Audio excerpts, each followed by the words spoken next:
Qui est Michel Onfray? L'honnêteté nous oblige à dire que c'est un homme à qui Dieu a donné de nombreuses qualités, dont malheureusement il use mal. Une intelligence vive, une puissance de travail évidente, et surtout une excellente mémoire, ça se voit. Mais aussi impressionnant que cela soit, eh bien cela ne suffit pas à rendre son discours pertinent. Nous allons le voir, il parle avec aplomb, mais sa logorée interminable est souvent à côté de la réalité. Michel Onfray passe souvent sur les plateaux de télévision et il prétend être un esprit libre. Cela est risible parce que, bien sûr, s'il critique Macron, c'est pas difficile, il ne touche jamais à l'état profond. Et rien sur la dictature de la petite oligarchie apatride, cosmopolite, vous savez, qui se cache derrière la démocratie. Dans les années 2012, Michel Onfray, qui se revendique militant athée, eh bien, faisait de l'existence de la Shoah une preuve définitive de l'inexistence de Dieu. C'est marrant, non? Je crois qu'on pourrait s'arrêter là. Je répète, et pesez bien les mots. Le philosophe Onfray nie l'existence de Dieu, vérité philosophique pourtant.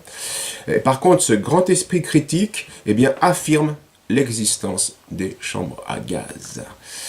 En 2023, donc Michel Onfray prétend nous offrir une nouvelle leçon philosophique et historique, théorie de Jésus, biographie d'une idée.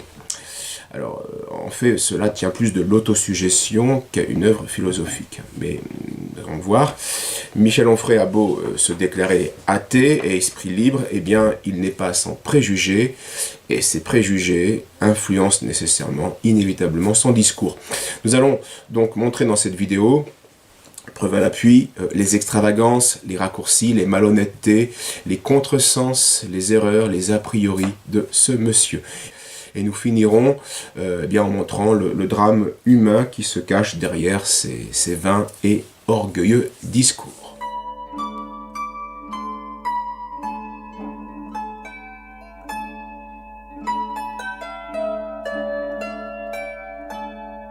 Les Juifs disent il y a un Messie qui viendra un jour. Certains Juifs disent il n'y a plus à l'attendre, il est venu, il s'appelle Jésus. Et puis on annonce un certain nombre de choses concernant ce Messie. Puis on dit la preuve qu'il est venu, il a dit ceci, il a fait cela, etc., etc. Et il y a des gens qu'on appelle des mythistes, qui sont des gens qui, comme Prosper Alfaric et quelques autres, Paul-Louis Couchou, dont on parle assez peu, qu'on ne réédite pas, dont on ne parle jamais, qui eux disent non, il n'a pas eu d'existence historique, il a eu une existence conceptuelle d'une certaine manière. Le premier à avoir avancé cette thèse, qui est Bruno Bauer, philosophe allemand, hegelien, de droite, comme on disait à l'époque, qui font des critiques historiques, un peu comme David Strauss. Puis en France, il y aura ensuite Renan, qui dit quel homme admirable. Et là, quand on dit oh là là, Jésus n'est pas un homme. Et donc, il y a aussi ceux qui disent non, Jésus n'est pas un homme, mais enfin, il est le Fils de Dieu, mais il n'est même pas un homme non plus. Il est un concept. Enfin, c'est moi qui dis il est un concept.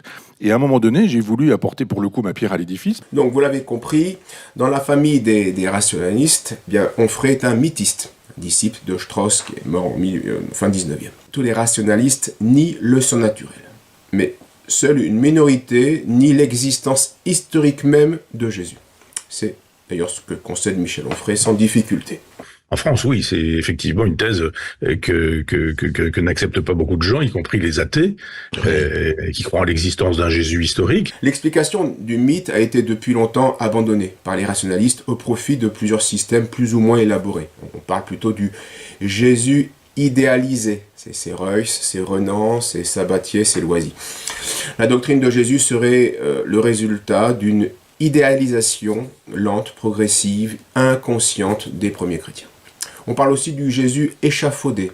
C'est la théorie comparatiste de Reinhardt, particulièrement, qui prétend nier l'historicité, non pas de Jésus, mais des évangiles, et qui montre que tout cela est légende, empruntée aux mystères païens, aux autres religions anciennes. Le christianisme serait qu'un syncrétisme d'éléments préexistants, gréco-oriental, judaïsme, bien sûr, mais philosophique de la Grèce, de Rome, des religions orientales, bouddhisme, mistracisme, zoroastrisme, on verra tout cela. Et la synthèse de tout cela se serait opérée grâce à l'intervention d'une personnalité absolument géniale et puissante, non pas Jésus, mais Saint Paul, ce qui est somme toute ridicule, car saint Paul, par son passé, sa vocation très particulière, est bien le dernier disciple du Christ à pouvoir risquer de telles innovations parmi les disciples du Christ.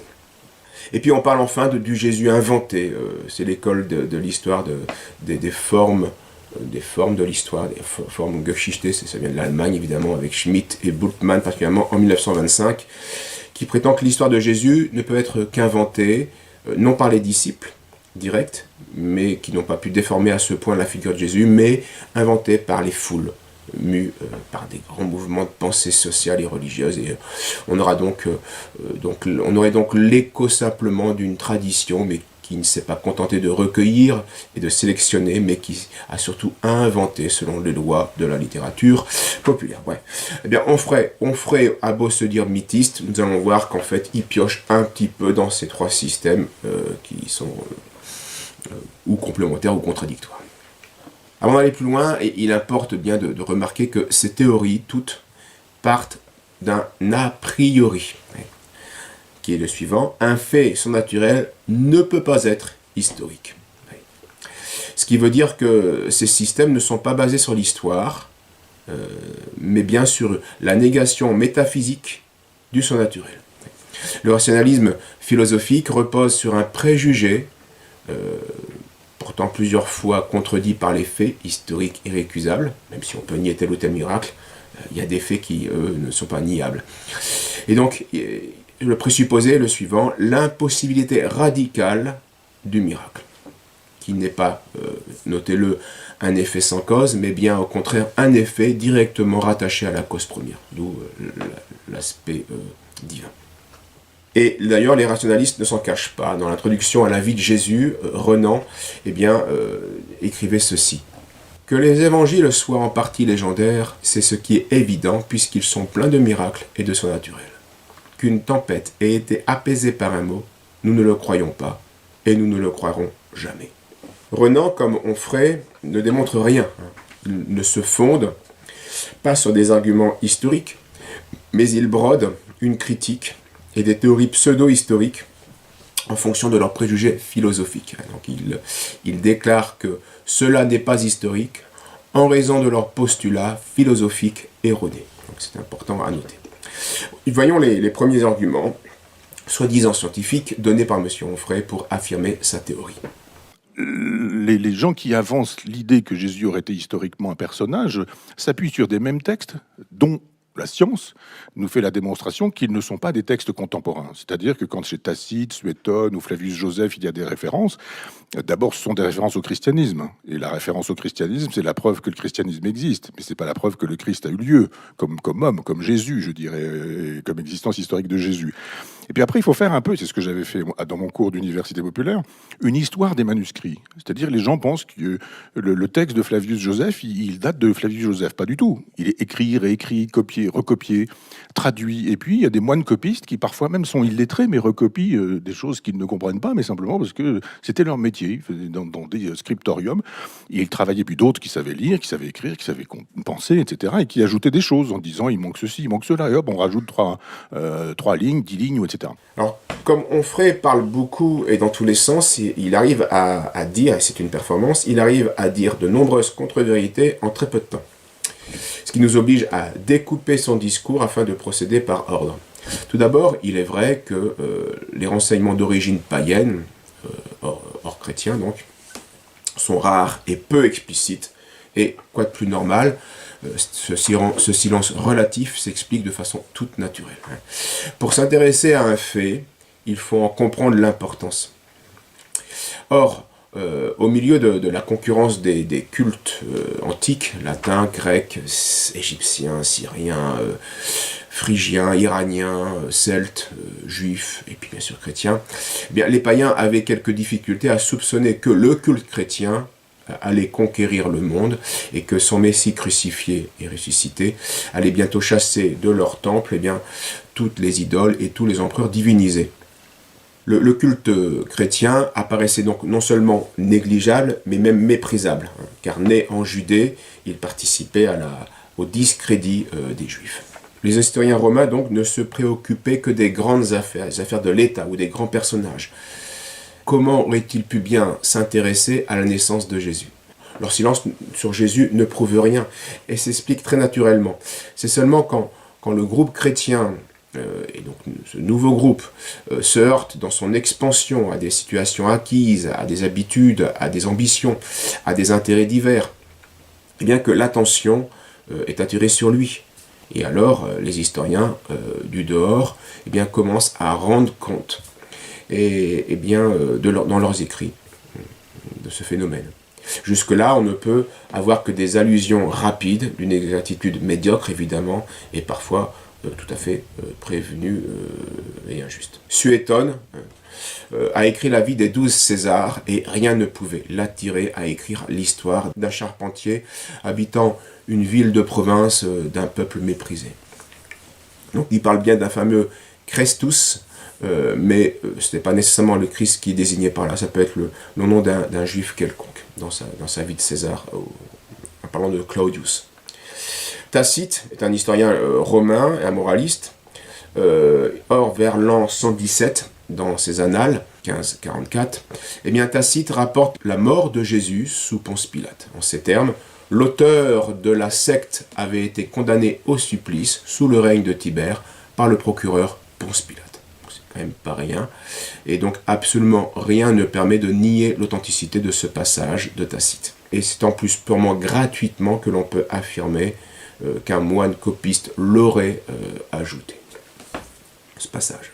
Plus intéressant, plus consistant, est la lettre adressée à Trajan par Pline le Jeune, un gouverneur de Bithynie entre 111 et 113.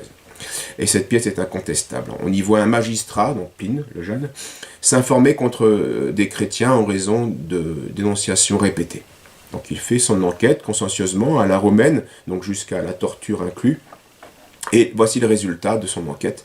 D'une part, les chrétiens sont nombreux dans la province, au point que, que les solennités des temples païens sont désertées, les viandes offertes aux idoles ne sont plus achetées.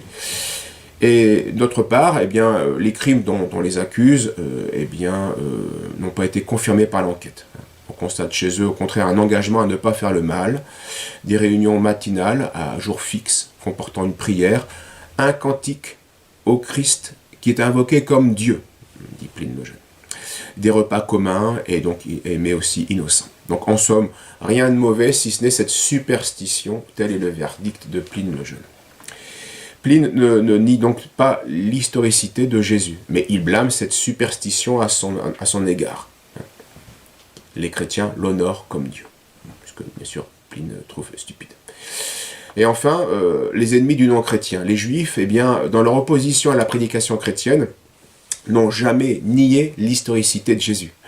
Ils se contentaient de nier sa messianité, et donc de le calomnier. Ils accusent Jésus d'être un séducteur, un sorcier, d'être né d'une femme adultère, d'être un apostat, qui fut justement condamné, excommunié par les chefs de la synagogue. Et finalement, donc, il sera mis en jugement et exécuté pour avoir blasphémé le nom de Dieu, en se faisant Dieu. Donc toutes ces obscénités rabbiniques seront plus tard recueillies dans les Talmuds sous le nom d'un traité bien spécifique, Génération de Jésus, le Tolédo de Yeshu. Et malgré leur hostilité fanatique et leur haine, les Juifs confirment l'existence historique de Jésus, même de ses prodiges, de sa mort ignominieuse et surtout de sa prétention à la divinité, ce n'est pas rien. Alors maintenant, venons-en au célèbre texte de Flavius Joseph, dont l'authenticité est mise en doute.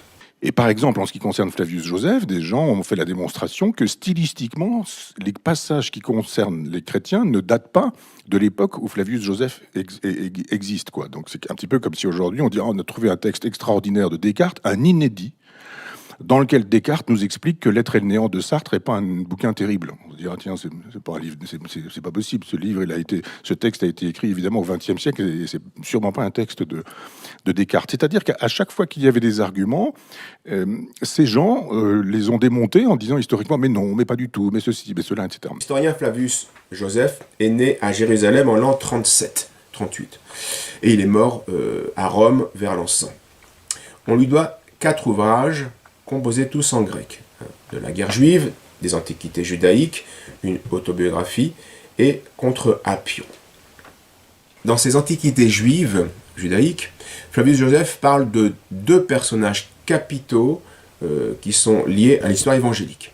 Jean-Baptiste, le prophète, précurseur du Christ, qui a été tué par Hérode, et puis Saint Jacques le Mineur, apôtre et premier évêque de Jérusalem.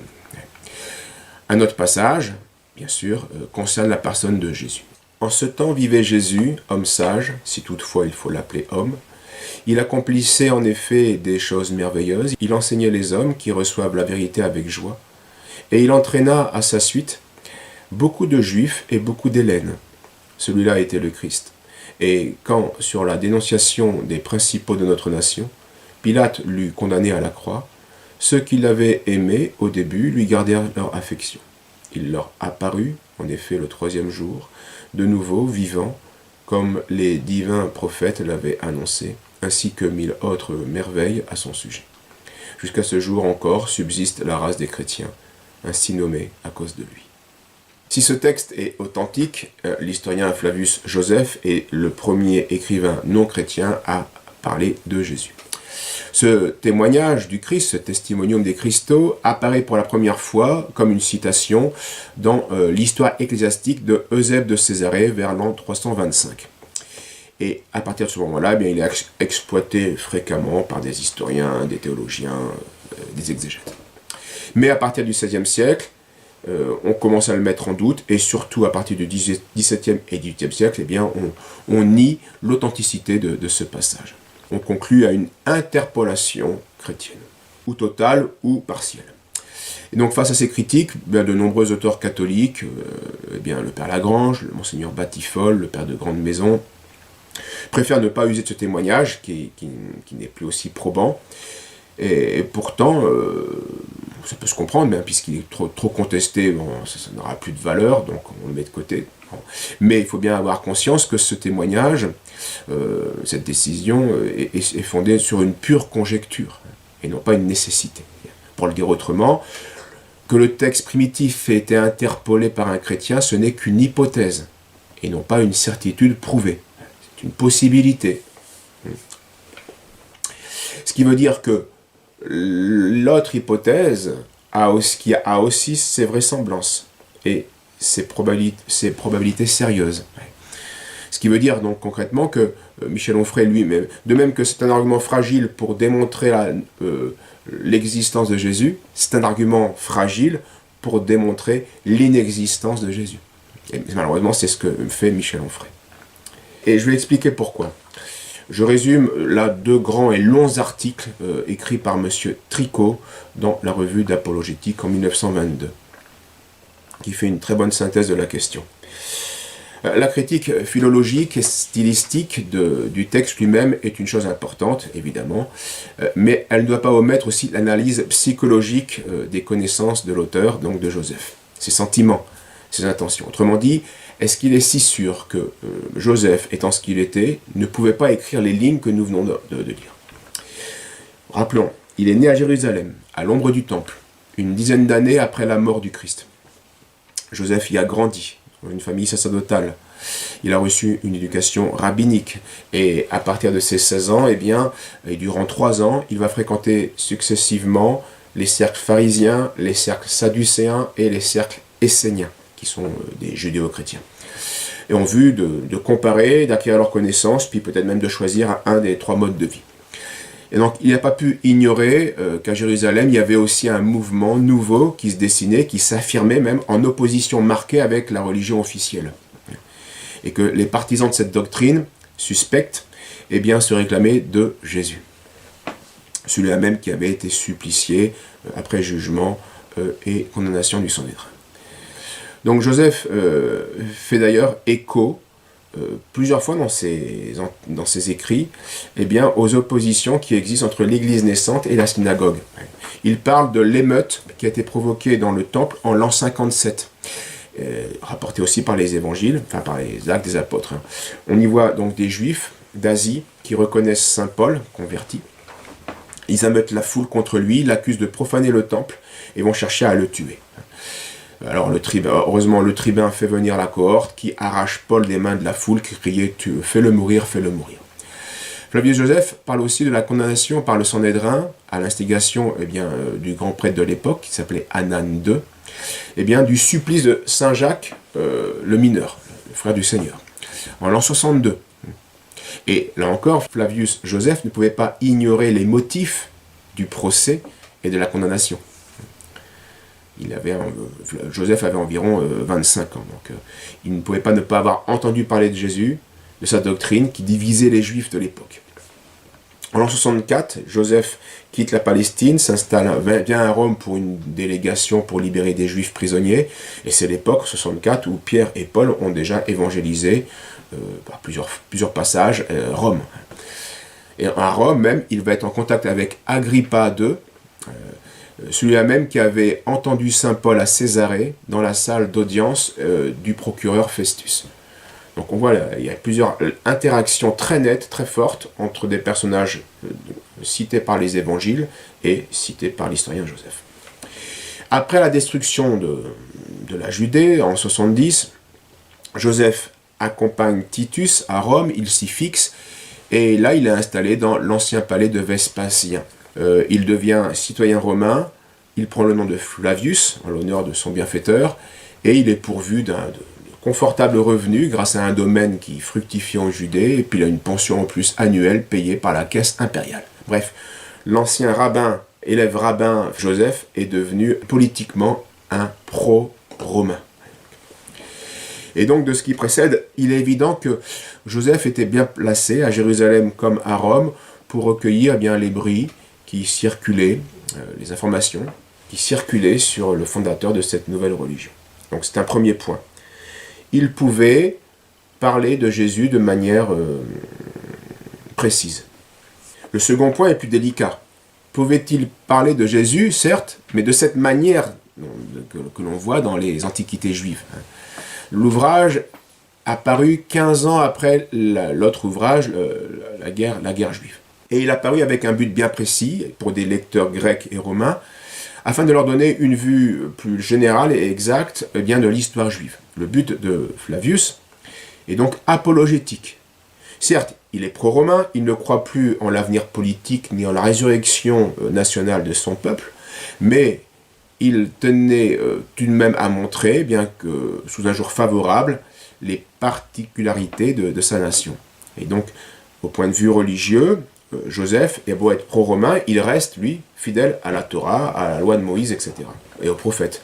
Et donc, il croyait à la providence, à l'immortalité de l'âme, il croit aux songes et aux présages, il croit aussi aux miracles, aux prophéties de l'Ancien Testament.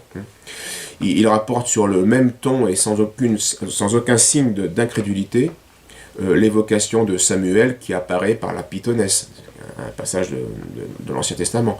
La résurrection d'un mort au contact du corps d'Élisée, encore un passage de l'Ancien Testament. Tout cela, pour lui, est véridique. Quant à l'espérance messianique, certes, elle est devenue une chose étrangère à son âme de juif politique et mondain, mais plus encore, il regarde même cela même comme quelque chose de mauvais, une chimère dangereuse, puisqu'elle ne peut que raviver un sentiment patriotique chez ceux qui pleurent les ruines du temple, et donc du même coup, réactiver une réaction romaine qui sera catastrophique pour son peuple. Donc il est vraiment contre le messianisme politique. Par intérêt personnel, et aussi par flatterie, donc envers le pouvoir romain, il avait reconnu le Messie promis par les Écritures juives dans la personne même de l'empereur Vespasien. Et donc, vous voyez, qui en dit long sur ces espoirs messianiques juifs qui n'existent plus. Le Messie promis par les Écritures juives, c'est l'empereur romain qu'il sert et qui est son bienfaiteur. Bon. C'est la complexité de Joseph. Une grande, encore une foi juive, religieuse, mais un intérêt politique qui prédomine tout. Voici le passage où justement il écrit que Vespasien est le Messie. C'est intéressant à plus d'un titre. Si l'on considère ces faits, on conclura que Dieu s'intéresse aux hommes et qu'il présage de diverses manières à leur espèce les moyens de salut, alors que ceux-ci vont à leur perte par leur folie et leurs crimes volontaires. C'est ainsi que les Juifs, après la destruction de la forteresse Antonia, réduisirent le temple à la forme d'un carré, alors qu'ils pouvaient voir écrit dans leurs livres que la ville et le temple seraient pris dès que l'enceinte sacrée aurait la forme d'un carré. Mais ce qui les avait surtout excités à la guerre, c'était une prophétie ambiguë trouvée pareillement dans les Saintes Écritures et annonçant qu'en ce temps-là, un homme de leur pays deviendrait le maître de l'univers. Bien sûr, les chrétiens savent que cela désignait le Christ.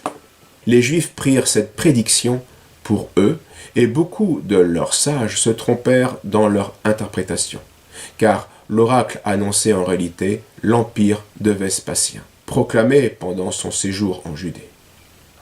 Au reste, il n'est pas possible aux hommes, même quand ils le prévoient, d'échapper à leur destin. Mais les Juifs interprétèrent à leur fantaisie ou méprisèrent les présages jusqu'au jour où la ruine de leur patrie et leur propre ruine les eurent convaincus de leur folie. Donc avec cette mentalité et ce but, Joseph pouvait évoquer en passant Jésus sans craindre d'offusquer la susceptibilité du vainqueur. Il lui était permis de le présenter comme un héros de son peuple, qui dépasse la commune mesure de l'humanité par sa doctrine, par ses œuvres, comme un professeur de vérité, comme un thaumaturge même, comparable aux sages de la mythologie grecque ou romaine, dont les paroles et les gestes se transmettent eux aussi de génération en génération. Donc rien ne s'oppose en somme à ce que dans une histoire qui devait instruire le lecteur romain sur la vie et les croyances du peuple juif, l'auteur fit mention du fondateur d'une secte née dans le judaïsme et dont le nom commençait à se répandre. C'était même naturel qu'il en parle. Relatant quelques faits de l'histoire de Ponce Pilate, Joseph trouve naturel d'interrompre son discours pour évoquer ce Jésus par le paragraphe qu'on a lu, puisque son nom justement se trouve aussi lié historiquement à Pilate, procurateur. Donc le cadre de l'histoire de Joseph est constitué par une série de troubles qui commencent avec son entrée en fonction comme procurateur de Judée en 26, puis qui finissent 10 ans plus tard avec sa destitution. Donc première affaire, c'est le problème des enseignes romaines qui rentrent dans Jérusalem, ça fait un trouble. Deuxième affaire, c'est l'aqueduc et le trésor sacré. Puis là, la notice sur Jésus qu'on a lue. Troisième affaire, c'est une histoire bizarre, un scandale du temple d'Isis à Rome. Une drôle d'histoire où un amant va corrompre les prêtres d'Isis pour faire venir de nuit une dame romaine qui croyait en ce culte, afin qu'elle ait l'honneur de coucher avec son Dieu, qui bien sûr ne sera autre que l'amant. La chose ensuite se sait et le temple d'Isis sera rasé. Fabius ensuite rapporte comment 4 juifs ont par ruse extorqué de l'argent à une noble femme romaine, Fulvia, argent qu'ils vont dépenser pour leurs besoins personnels, ce qui va provoquer colère et réaction de Tibère, donc l'expulsion des juifs de Rome, de toute la population juive de Rome. Puis il finit par l'affaire du conflit entre les Samaritains et Pilate. Pilate ne fait que réprimer un mouvement messianiste, mais le conseil des Samaritains réussit à mensongèrement convaincre le gouverneur de Syrie que Pilate a simplement été antisémite, comme on dirait aujourd'hui, et puis malheureusement ça va avoir la place à Pilate. Bien. Alors maintenant on va relire le paragraphe en question qui pose problème sur Jésus. Et on va voir qu'en fait, Joseph parle de Jésus comme un de ces hommes qui honore son peuple. Oui, ça, il ne le nie pas. Mais en politique avisée, il ne cautionne absolument pas la messianité, encore moins la divinité, qu'il rejette même à titre personnel.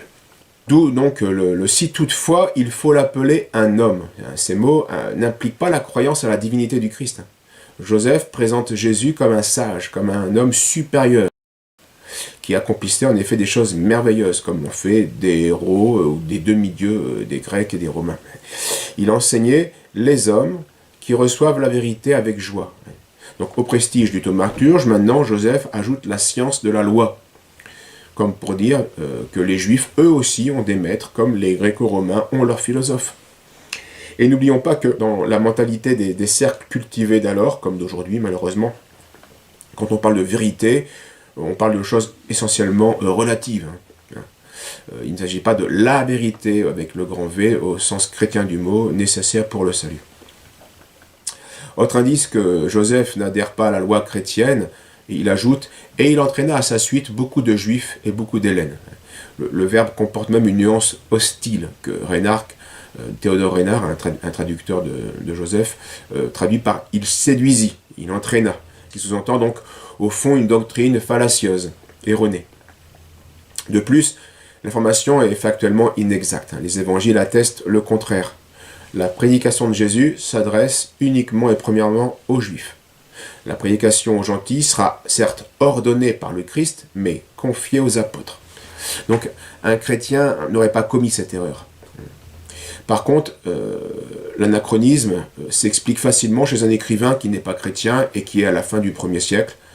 La religion nouvelle chrétienne compte maintenant des adeptes venus aussi bien de la gentilité que du judaïsme. Donc à cette époque, à Rome, il y a même des membres de la famille impériale, Titus Flavius Clemens et sa femme Flavia Domitilla, qui passaient pour être chrétiens. Celui-là était le Christ. Ces mots, disent les adversaires de l'authenticité, trahissent pour eux évidemment une interpolation chrétienne. Ce n'est plus un témoignage du Christ, mais un témoignage pour le Christ. Et l'objection n'est pas si solide que cela. Certes, l'expression comporte une certaine ambiguïté, d'où une interprétation en faveur possible de l'extrapolation. Mais rien n'empêche de dire aussi que Joseph a simplement voulu manifester le lien étymologique entre le nom chrétien et celui de Jésus qu'on appelait le Christ, sans pour autant adhérer à la messianité de Jésus. Il devait même en historien faire ce lien. Les chrétiens viennent du Christ. Celui-là était le Christ. Un historien du bonapartisme doit expliquer d'où vient ce nom, en disant que c'est Napoléon qui est Bonaparte. Bonaparte, c'est Napoléon. Un historien peut dire de Mahomet, celui-là était le prophète, sans pour autant professer la foi musulmane, juste pour expliciter la croyance musulmane. Le verbe être, alors, a un sens explicatif, relatif, et non pas affirmatif. Mais il est vrai qu'une telle formule laisse place à une équivoque possible. L'ambiguïté aurait cessé si Flavius Joseph avait dit « il était le personnage connu sous le nom du Christ », ou « il était le Christ pour eux, pour les disciples ». Mais rappelons, souvenez-vous, avec quelle élasticité Flavius Joseph use du terme messianique. Il n'a pas hésité dans sa guerre juive à reconnaître le Messie dans la personne de Vespasien. Et quand, sur la dénonciation des principaux de notre nation, Pilate l'eut condamné à la croix, ceux qui l'avaient aimé au début lui gardèrent leur affection. Donc, là, le style et l'expression de cette phrase ne collent pas avec le vocabulaire des premiers chrétiens. L'affection a quelque chose de trop charnel. Un chrétien ne se serait probablement pas servi du verbe aimer. La personne de Jésus étant avant tout un objet de foi. Bon, l'argument n'est pas décisif, je vous le concède. En tout cas, le Nouveau Testament insiste d'abord, surtout, sur la foi en la divinité du Sauveur. Et donc sur la fidélité, même si bien sûr cela est lié à l'amour du Christ. Il leur apparut en effet le 3e jour, de nouveau vivant, comme les divins prophètes l'avaient annoncé, ainsi que 1000 autres merveilles à son sujet. Ici, de nouveau, on crie à l'interpolation chrétienne en raison du fait ou de la croyance rapportée. Pourtant, si on regarde bien le style et le vocabulaire, cette phrase est parfaitement neutre. Point de propagande ici. Ces deux lignes ne pouvaient pas surprendre les lecteurs grecs ou romains, qui lisaient autour d'eux, comme chez Pline l'Ancien, d'autres traits du même genre, où des personnages étaient apparus après leur mort. Ça fait partie de la littérature des apparitions, post-mortem. Joseph lui-même n'a pas hésité à raconter l'apparition d'Alexandre, le fils d'Hérode le Grand, à sa femme Glaphyra. Donc c'est pas cette seule apparition post-mortem n'est pas propre à Jésus dans la bouche de Joseph. Par cette phrase, l'historien veut relever le prestige de sa nation et montrer que bien à une époque contemporaine, quasi, elle contient, à l'instar des Gréco-Romains, une merveille tout aussi surprenante. Des faits ainsi. Donc le fait de la résurrection est rapporté en des termes qui sont là incolores, presque ambigus, on pourrait même dire, et en tout cas mis sur le même rang que les autres merveilles annoncées par les prophètes, sans que l'écrivain paraisse vraiment entrevoir la profonde réalité de l'apparition aux disciples. Jusqu'à ce jour encore subsiste la race des chrétiens, ainsi nommée à cause de lui. Et donc là, on sent bien que cette dernière phrase donne la raison d'être de tout le paragraphe. Comme s'il n'avait fait mention de Jésus que pour montrer ce lien étymologique et historique entre les chrétiens et celui-là qu'on appelait le Christ. Et ça dénote même un certain mépris à l'adresse des chrétiens, plutôt vu comme une secte juive, ce qui est tout à fait compatible avec la dévotion romaine de Flavius Joseph, qui prend soin de réprouver, on l'a dit dans ses écrits, tout foyer de messianisme politique juif. Et puis dernière remarque, dans un esprit chrétien, les disciples du Christ forment plus une communauté de croyance, de frères, plutôt qu'une race. Donc là, on sent plus la note, le réflexe juif que chrétien dans cette dernière phrase. Donc on le voit, l'interpolation totale chrétienne apparaît vraiment comme une hypothèse peu vraisemblable. Mais il en va de même de l'hypothèse de l'interpolation partielle. Donc le paragraphe serait Flavius, mais 2-3 mots auraient été à rajouter. On voit mal comment un chrétien accepterait de biaiser ainsi, de diminuer le Christ pour le cacher par fraude dans une phrase de Joseph, qui est un juif, avec des expressions qui blessent la foi chrétienne, qui ne sont pas très nettes, ce qui serait donc une double faute. Faire le mal pour obtenir un bien, ce que le Christ réprouve explicitement, et puis prêcher un Christ amoindri, un homme supérieur, égal aux philosophes, alors qu'il est le Verbe éternel de Dieu fait chair, c'est une faute pour un chrétien. Le Christ d'ailleurs condamne une telle profession. Ceux qui vont rougir de moi, eh bien je rougirai d'eux devant mon Père. Même si on le répète, dans l'absolu, c'est possible, puisque de nombreux chrétiens, de facto, désobéissent au Christ et à ses commandements. Donc un chrétien aurait pu abuser. Pourquoi pas.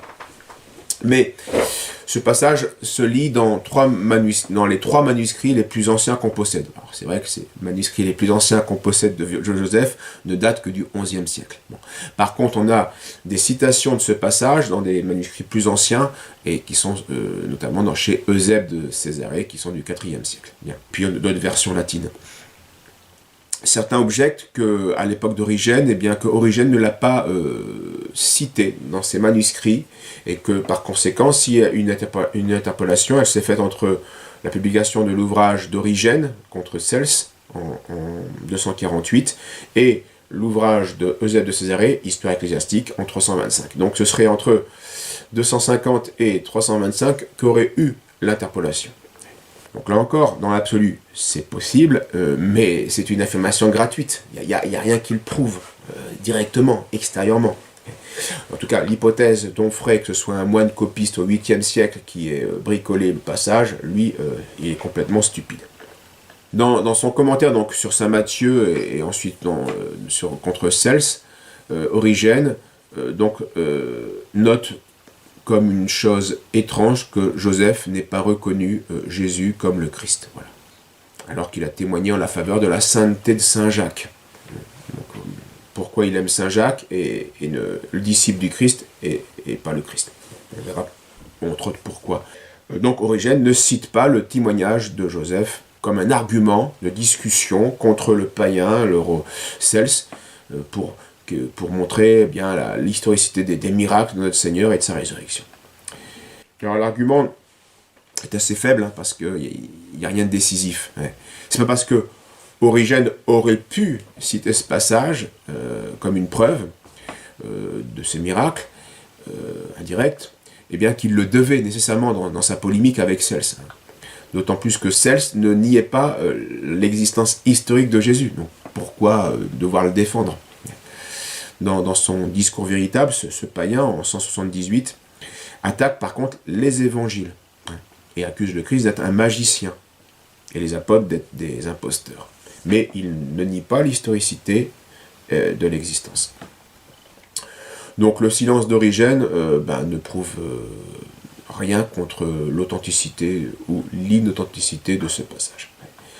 En fait, rien ne s'oppose sérieusement à ce que Flavius Joseph ait écrit ces quelques phrases sur lesquelles on bataille depuis des siècles, enfin depuis 3-4 siècles. Voilà. À coup sûr, si un zélote ou un scribe établi dans le judaïsme orthodoxe après la ruine de Jérusalem avait écrit ce passage, là on aurait des doutes certains. C'est pas possible. Il aurait parlé avec indignation, colère du Christ et des chrétiens, que les rabbins maudissent et traitent d'hérétiques, de minimes. Mais justement, Joseph n'est pas chrétien, certes, mais il n'est pas plus zélote que pharisien. Et là, donc, monsieur Théodore Reynard, le savant fils du fameux banquier juif, est dans l'outrance lorsqu'il écrit « Il suffit de lire ce texte avec réflexion et sans prévention pour reconnaître qu'il renferme des mots, des phrases entières échappées du symbole de Nicée, donc de la profession de foi de 325, qui n'ont pu être écrites que par un auteur convaincu de la mission messianique de Jésus, de la vérité de son enseignement et même de son essence surnaturelle, sinon précisément de sa divinité. Là, on est dans l'exagération évidente, c'est faux, on l'a vu. Julien Veil, le grand rabbin de Paris, qui a traduit Flavius Joseph, est nettement moins dans l'erreur lorsqu'il écrit ceci. Ce passage nous semble une interpolation chrétienne. Les expressions employées en parlant du Christ ne peuvent avoir été écrites que par un homme appartenant au moins à une secte judéo-chrétienne. Il y avait en effet des judéo-chrétiens qui n'étaient pas pleinement chrétiens, c'est-à-dire qui n'allaient pas jusqu'à la divinité du Christ, mais qui avaient une certaine vénération pour le Christ comme prophète. Et ça, c'est une piste plus intéressante. Or justement, comme l'a montré Étienne Couvert dans La vérité sur les manuscrits de la mer morte, Flavius Joseph a été pendant 1 an un disciple des Esséniens. Alors il lui a fallu 2 pour devenir Essénien, donc il n'a pas été jusqu'au bout du processus, mais il a quand même connu cette communauté. Alors les Esséniens, on leur donnera plus tard d'autres noms, les Ébionites, qui veut dire les pauvres, et c'était à l'origine une secte judéo-chrétienne issue de la communauté chrétienne de Jérusalem, dont justement, d'où la vénération pour Saint Jacques, parce que le chef de Jérusalem, l'évêque de Jérusalem, c'était Saint Jacques le Mineur. Et ces communautés judéo-chrétiennes vont ensuite dégénérer et déformer l'évangile avec une mentalité rigoriste de juifs aveuglés sur la loi de Moïse. Donc, Joseph les a connus. À quel degré, à quelle période de leur évolution, ça c'est plus délicat à établir. Mais il les a connus. Et dans sa guerre des Juifs, il écrit ceci. Ceux qui désirent entrer dans cette secte n'en obtiennent pas aussitôt l'accès. Le candidat fait un stage extérieur d'1 année, pendant laquelle il est astreint au genre de vie des Esséniens. On lui donne une hachette, la ceinture dont j'ai parlé, et le vêtement blanc, qui fait penser au futur baptême, même si Joseph n'en parle pas. Quand il a fourni pendant le temps prescrit la preuve de sa tempérance, il est associé encore plus étroitement au régime des confrères. Donc manifestement, Flavius Joseph rapporte un rite dont il ignore le sens, celui de la hachette et d'autres. Et la hache est très intéressante parce que c'est dans la bouche du précurseur de Saint Jean-Baptiste, c'est un symbole du Messie à venir qui va mettre les cœurs à jour, donc qui va séparer l'ivraie du bon grain. La vérité qui va séparer les âmes.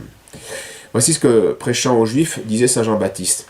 Déjà la cognée, donc la hache, est à la racine des arbres. Le Christ, là, le principe. Tout arbre donc qui ne porte pas de bons fruits sera coupé et jeté au feu. Moi je vous baptise dans l'eau pour le repentir, mais celui qui vient après moi, le Christ, est plus puissant que moi, et je ne suis pas digne de porter ses sandales. Lui, il vous baptisera dans l'Esprit Saint et le feu. Donc, la hache fait aussi référence au miracle de la hache, qui, dans l'Ancien Testament, dans le livre des Rois, 2e, tombe dans le Jourdain et qui va être récupéré par un morceau de bois du prophète Élisée. Donc, le fer remonte à la surface miraculeusement et s'accroche au bois qui l'avait quitté.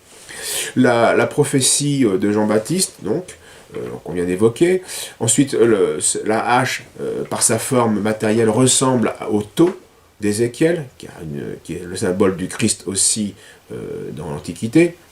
On retrouve cette hache dans les tombes chrétiennes en Orient, comme signe justement de christianisme. On retrouve cette hache dans les manuscrits de Qumran, qui font bien de la hache un symbole chrétien du Christ. Pourquoi? Parce que le Christ avait deux natures, comme la hache a deux natures. Il y a le fer qui est incorruptible, et puis il y a le bois qui est putricible. Et bien dans le Christ, il y a deux natures. Il y a le Dieu éternel qui est immortel, et puis il y a l'homme, la nature humaine, qui est mortelle. Voilà pourquoi on retrouve ce symbole dans des stèles gallo-romaines dès le IIe siècle, où la hache justement est portée comme une croix aujourd'hui serait portée quand on voit sur les statues des missionnaires. Tout cela conforte le style dans le passage de Joseph sur le Christ, qui après avoir parlé de Saint Jean-Baptiste, de Saint Jacques, dont l'authenticité des passages ne fait aucun doute, n'est remis en cause par personne. Et puis son passage sur la secte des Esséniens, qui n'était à l'origine qu'une secte judéo-chrétienne, on comprend parfaitement donc le ton d'une certaine neutralité respectueuse envers Jésus, un sage honoré par les Esséniens comme étant leur maître, comme étant un grand prophète d'Israël, et peut-être plus, mais qui peu à peu viendront à refuser la foi chrétienne qui honore le Christ non seulement comme un prophète, comme roi, comme prêtre, mais comme Dieu. Nous avons insisté sur ce point, non pour dire qu'avec Flavius Joseph et son témoignage, on tient là une preuve absolue de l'existence physique de Jésus, mais surtout pour montrer que l'argument de Michel Onfray est très fragile, très très fragile. Alors, une extrapolation reste toujours une hypothèse possible, mais est-ce qu'elle est vraie? Michel Onfray l'affirme, mais ne le prouve en aucun cas. Et non seulement elle n'est pas prouvée, mais elle a contre elle des arguments sérieux que l'on vient d'exposer. Alors, mais diront certains, si on écarte ce témoignage de Flavius Joseph, est-ce qu'on a quelque chose qui prouverait de manière absolument inattaquable l'existence simplement physique de Jésus lui-même? C'est ça la question. Et intéressante, oui. Et oui, bien sûr, bien sûr. On a deux sortes de preuves. Une certitude morale de son existence même grâce aux évangiles, car selon les règles même de la critique, le témoignage des évangélistes est 1000 fois plus crédible que celui de Tacite. Et donc on verra cela. Et surtout, on a aussi, parallèlement, on a une preuve, on pourrait dire, plus scientifique de l'existence de Jésus dans le Saint-Suaire de Turin. Alors, bien sûr, il ne suffit pas de l'affirmer, il faut encore le prouver, et c'est ce que nous ferons les prochaines fois. Merci, à bientôt.